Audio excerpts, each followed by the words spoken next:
Donc de droite à gauche pour vous. Je présente Jean-Pierre Bouillac, vous êtes maire de Tanlay, vice-président du SDEY et tout nouveau vice-président de la SEM Lyon Énergie. À vos côtés, Irène Aurier-Brocardi, vous êtes maire de la Ferté-Loupière, vous êtes vice-présidente de la communauté de communes de l'Ayantais et vous êtes aussi conseillère départementale. Et enfin, Grégory Dort, vous êtes maire de Pont-sur-Yonne, conseiller départemental, vice-président du SDEY et tout nouveau vice-président de la SEM Lyon Énergie. Donc vous allez nous présenter à la fois les objectifs, le fonctionnement, le budget, les actionnaires, enfin tout ce qui constitue cette SEM dont on parle, Jean-Noël Loury l'a rappelé tout à l'heure, on a avancé sur 2 années dans la construction de la SEM pour voir si d'abord si c'était une bonne idée, si on avait les autorisations, si des partenaires nous suivaient, etc. Ça y est, tout est validé. Grégory Dort, si on veut bien, si vous voulez bien commencer. Quelle est la genèse de cette histoire? Pourquoi vous avez voulu, vous et vos collègues, sous l'autorité de Jean-Noël Loury, créer cette SEM Lyon Énergie? Bonjour à toutes et tous. Mais tout d'abord, c'est un choix des élus, c'est un choix politique, c'est-à-dire que c'est les membres du syndicat qui ont choisi à un moment donné, compte tenu d'un certain nombre de constats, de créer cette SEM. Donc c'est bien de remettre l'église au milieu du village, c'est un choix politique, c'est une décision des élus et des élus du syndicat à travers les clés, donc qui ont choisi effectivement de créer cette SEM. Et Jean-Noël Loury parlait du syndicat sur cette volonté d'aménager le territoire. Et le syndicat, effectivement, se targue d'essayer d'aménager au mieux ce territoire, de renforcer cette attractivité du territoire. Monsieur le Président du département, où Lyon est souvent considéré comme étant un petit peu en retard sur un nombre de sujets, notamment sur le numérique, où on rattrape effectivement ce léger retard. Et il nous a semblé, effectivement, les élus, nous a semblé très important de se lancer dans cette aventure et de créer cette SEM qui, je l'espère, sera une véritable pépite et de mettre en valeur nos territoires, nos élus, les hommes qui forgent ce territoire. Et je salue véritablement l'intervention de Philippe de la Doucette, qui est une personne du territoire de Lyon. Notre territoire est attractif, il connaît très bien notre territoire et c'est avec un grand plaisir que nous avons d'accueillir Philippe qui nous a fait une démonstration très pédagogique. Donc c'est grâce aux hommes et aux volontés politiques des élus du syndicat de créer cette SEM.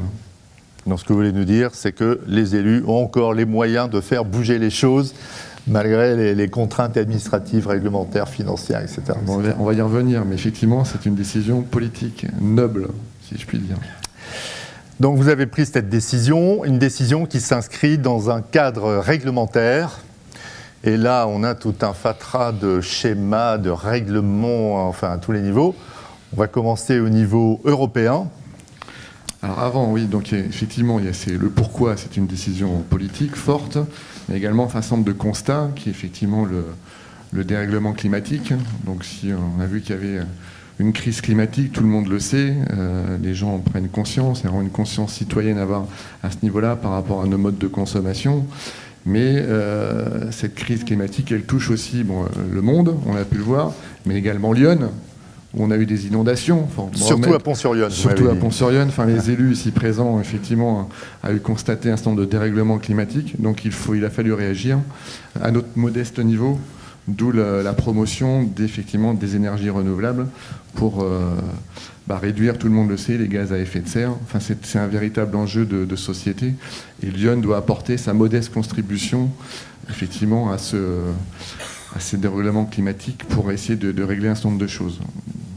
Donc votre réflexion s'inscrit dans une réglementation au niveau européen, puis national, puis régional, puis départemental. Donc on ne va pas aller dans le détail de tous les schémas, mais enfin il y a quand même des objectifs très précis qui concernent l'Europe et donc la France et donc Lyon. Oui, alors effectivement, ça s'inscrit dans un cadre de réflexion au niveau mondial. Vous avez tous entendu parler de la COP21, des accords de Paris, mais effectivement, comme le rappelait le président de la Creux, il y a cette volonté de réguler un certain nombre de choses au niveau de l'Union européenne, donc avec la mise en place d'une politique commune de l'énergie, le petit film était très intéressant à ce niveau-là, très pédagogique. Mais un certain nombre d'objectifs qui ont été fixés. Donc, bon, vous les avez sur la slide. Hein, c'est 27% d'énergie renouvelable dans le mix énergétique. C'est-à-dire effectivement de lutter contre la pollution et ces gaz à effet de serre. Donc, avec une réduction de 40% de réduction des émissions de CO2, donc qui est un objectif affiché, et 27% d'efficacité énergétique d'ici 2020. Donc ça, c'est au niveau européen. Il y a une déclinaison au niveau national. Vous avez tous entendu parler de la loi de la transition énergétique et de la croissance verte, pilotée par notre cher Ségolène. Je ne sais pas si la slide niveau national. arrive. Merci. Au niveau national. Donc des objectifs qui ont également été affichés. Donc une réduction des gaz à effet de serre de 40%, donc à l'horizon 2030. Une division par 2 de la consommation énergétique à horizon 2050. Une réduction de 30% de la consommation d'énergie fossile à horizon 2030, sachant que effectivement les énergies fossiles sont les principales pollueurs de notre planète. Ramener de 75% à 50% la part du nucléaire d'ici 2025. Donc le président de la Creux l'évoquait, effectivement, on est encore très dépendant du nucléaire. Et l'idée, c'est de réduire effectivement cette consommation qui est liée au nucléaire avec un contexte plus nouveau qui est effectivement la fermeture d'un certain nombre de centrales qui est évoquée. Et bien sûr, réduire nos déchets, changer nos modes de consommation, parler de révolution. On va rentrer effectivement dans une ère nouvelle et il faut que Lyon ne rate pas le train. Alors tous ces objectifs chiffrés, peut-être optimistes, mais il faut bien se fixer des objectifs, sont déclinés au niveau régional. C'est là que ça se complique un petit peu, puisque avant on avait 2 régions, chacune avait son schéma. Maintenant on est dans une mutualisation des schémas et une déclinaison au niveau départemental. Donc les choses sont dans une période un peu de transition. Ouais, alors tous les élus ici présents connaissent la loi NOTRe, effectivement, qui impose un certain nombre de réglementations nouvelles, des schémas, etc., sans être trop techno. Le schéma régional climat, air, énergie, donc au niveau de la région, et qui se décline effectivement au niveau départemental, en PCAET. Un certain nombre de présidents d'interco ou d'élus sur les intercos vont être obligés de se pencher sur ce sujet avec le même objectif, c'est de réduire effectivement la consommation des énergies fossiles et de mieux vivre sur nos territoires. Donc toute la réflexion et la création de la SEM s'inscrit donc dans cette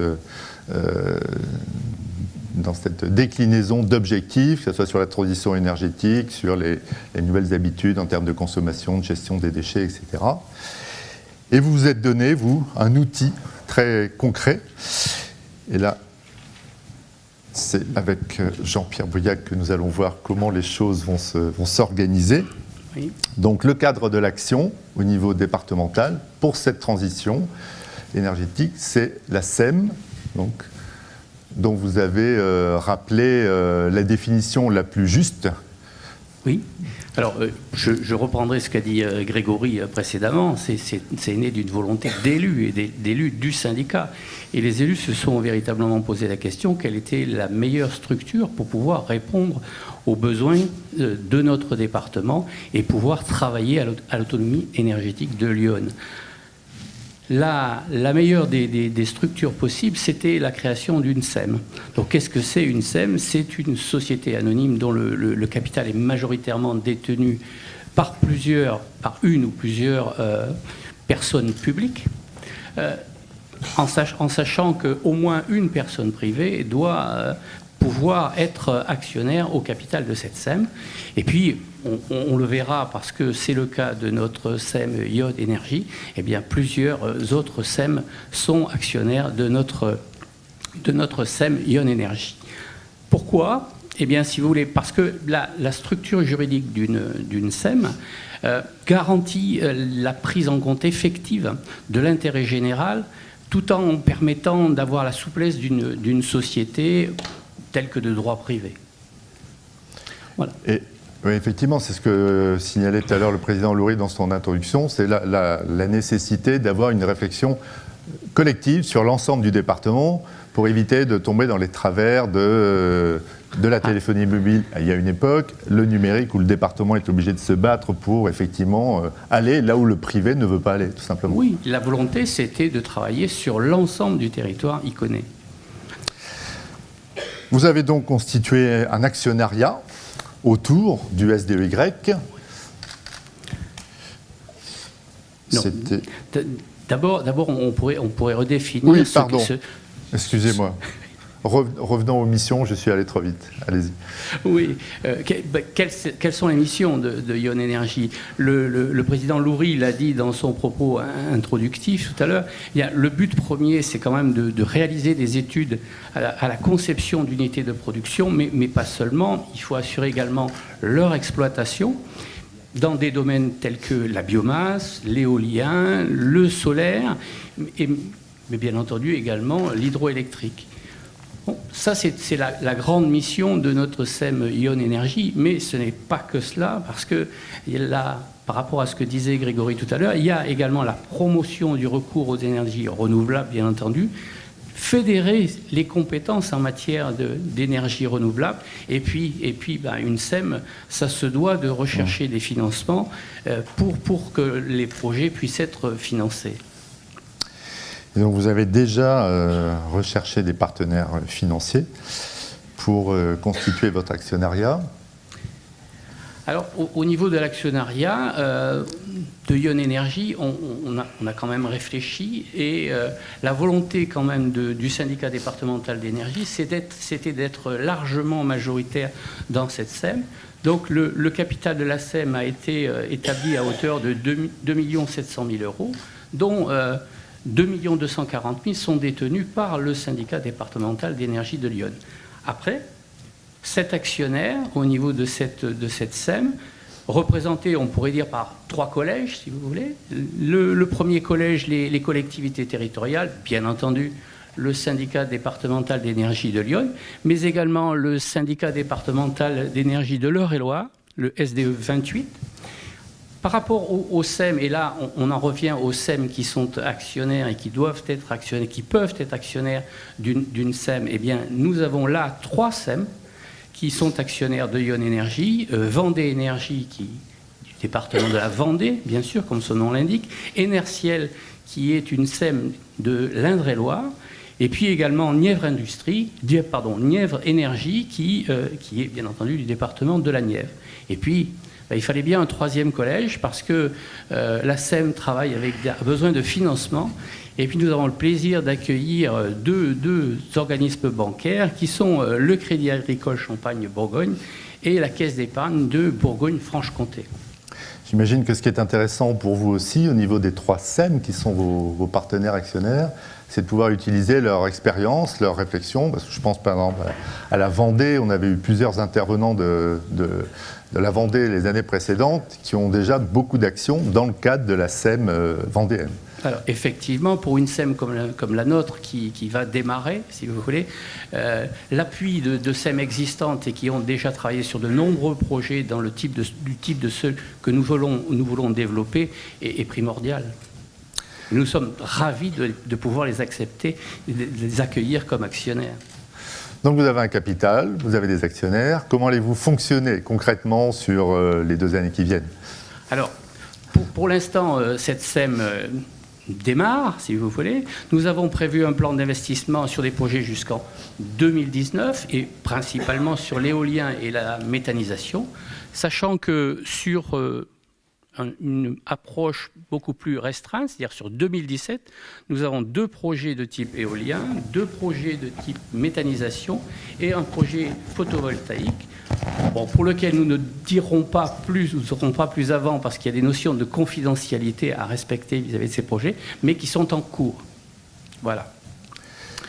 S'agissant de la répartition des sièges au niveau du conseil d'administration de la SEM Ion Energy, donc le syndicat départemental d'énergie de Lyon sera représenté par 9 membres, Ensuite, le syndicat départemental d'énergie 28 d'Eure-et-Loire, 1 siège.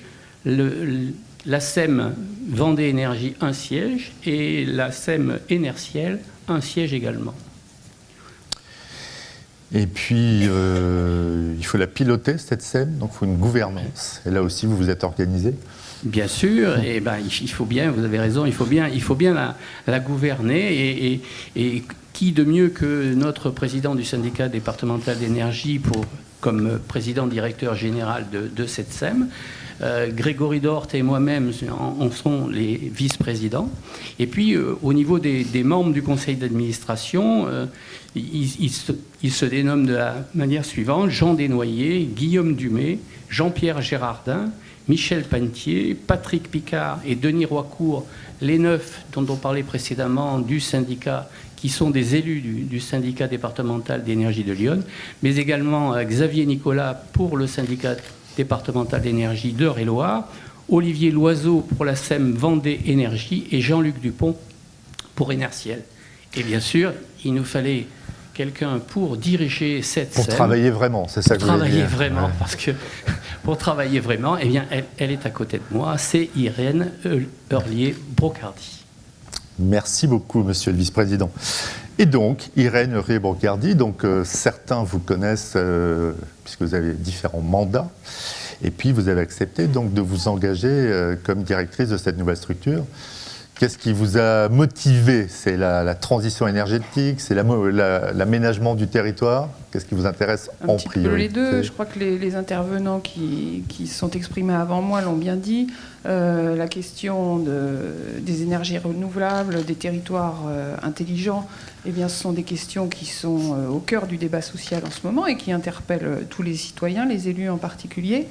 Et donc, lorsque Jean-Noël Loury m'a proposé cette mission au sein de Lyon Énergie, eh bien, je me suis dit que là, on touchait à un domaine qui était absolument décisif pour l'aménagement du territoire et que la SEM serait un bon outil pour faire en sorte que le département réussisse sa transition énergétique. J'ai donc accepté.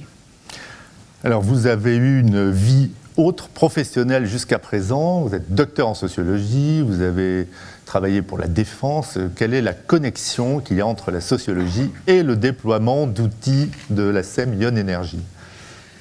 Alors la sociologie, Auguste Comte disait que c'était la reine des sciences, mais bon, on ne va pas s'appesantir là-dessus, mais la sociologie, vous savez que c'est la science des relations entre les groupes, le montage de projets dans le domaine des énergies renouvelables implique une multiplicité d'acteurs, donc je pense que mes connaissances initiales préalables seront utiles. Par ailleurs, je connais bien le contexte européen, j'ai passé plusieurs années en Allemagne, en Angleterre, et au regard de ce qui a été présenté précédemment, c'est-à-dire du contexte vraiment européen du marché énergétique, bien sûr, cette expérience est un atout. Et puis, ayant travaillé à la Défense, je me suis consacrée à des questions de stratégie.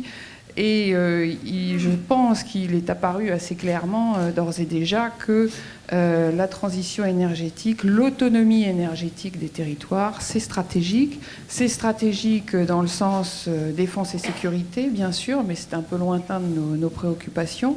Mais c'est stratégique pour le département de Lyon dans un sens économique et dans un sens sociétal. Et c'est pour ça que je m'y intéresse de longue date. Alors, on l'a vu tout à l'heure, ce qui est intéressant dans une SEM, c'est que vous pourrez prendre en compte l'intérêt général, et ça veut dire ne pas aller seulement là où les investisseurs privés sont particulièrement motivés. Concrètement, comment allez-vous travailler avec les élus locaux pour savoir d'abord quel type de projet vous souhaitez mettre en avant et où les installer? Écoutez, je crois que le maître mot pour le travail de la SEM, ce sera vraiment la concertation. Les projets de production d'énergie à partir de sources renouvelables sont vraiment des projets qui sont très engageants, pour ceux qui mettent du foncier à disposition lorsqu'il y a lieu, qui sont très engageants pour les riverains, ou qui peuvent l'être du moins, qui peuvent être engageants pour les collectivités qui les accueillent, qui impliquent des investissements assez conséquents et qui peuvent même être engageants pour des équipes de recherche et développement lorsqu'on est sur des projets très innovants. Donc il va de soi qu'on ne peut pas faire cavalier seul et je pense que les élus sont tout à fait déterminés à ce que le travail de la SEM se fasse dans un esprit de collaboration, c'est-à-dire que les projets voient le jour une fois qu'il y aura eu une convergence réelle entre la volonté des actionnaires de Ion Energy, la volonté des porteurs de projets, qu'ils soient publics ou privés, ainsi que celle des citoyens et de toutes les parties intéressées, à vrai dire. Pour l'instant, l'équipe de la SEM, c'est vous. Vous allez travailler comment? Vous allez développer l'équipe ou acheter des compétences en fonction de vos besoins, des expertises dans tel ou tel domaine? Comment allez-vous avancer? Alors la SEM, elle s'appuie déjà sur un réseau de compétences, hein, Jean-Pierre Bouillac l'a dit. Nous avons la chance d'avoir des actionnaires qui ont une expérience préalable dans le domaine de la production d'énergie. Donc c'est vrai que la SEM a déjà établi des relations étroites et fructueuses, notamment avec Vendée Énergie, mais il y a d'autres compétences au sein de ce département et en dehors, comme Vendée Énergie l'illustre. On travaille bien, mais il est vrai que pour que les décisions du président et du conseil d'administration puissent connaître une bonne application, efficace, optimale, il va falloir constituer une équipe. Et les besoins les plus pressants, eh bien, ils sont d'un poste d'ingénieur, d'un poste de financier et d'un secrétariat. Très bien. Vous commencez quand? J'ai commencé au 1er octobre. Vous avez commencé. Très bien.